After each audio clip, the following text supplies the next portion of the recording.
قالت ملكة الأردن رانيا العبد الله أن الإجابة الوحيدة المقبولة على تساؤل متى يتوقف إطلاق النار بغزة هي الآن، معتبرة أن أهالي غزة يعدون كل ثانية تمر عليهم في ظل الحرب بحسب روسيا اليوم.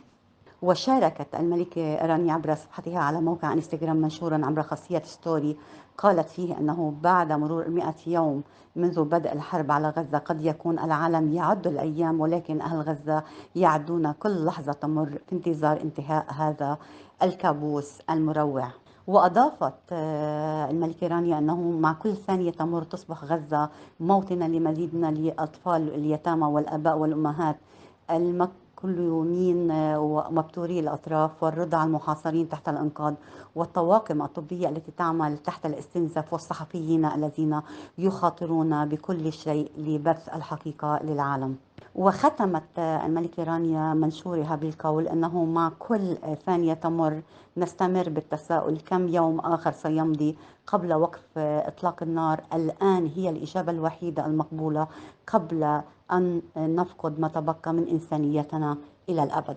There has to be a collective call for a ceasefire. And I know that some who are against the ceasefire argue that it will help Hamas. However, I feel that in that argument they are inherently dismissing the death, in fact even endorsing and justifying the death of thousands of civilians. And that is just morally reprehensible. It is also short-sighted and not entirely rational because, as I have said before, if you manage to eliminate all of Hamas, what next? The root cause of this conflict is an illegal occupation.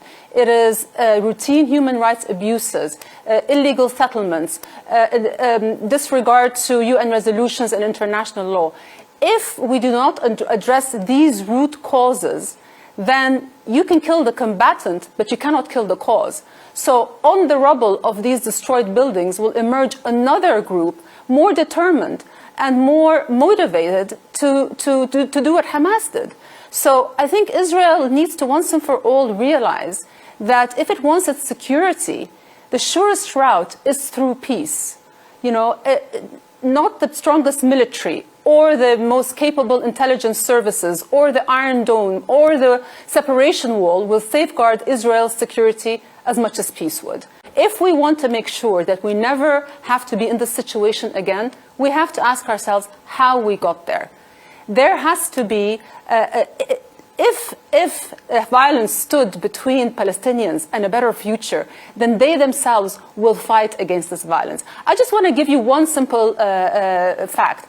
After the Oslo Accords in 1993, in 1996, a poll was taken and it showed that 80% of Palestinians supported the Accords, and support for violent resistance dropped to 20%.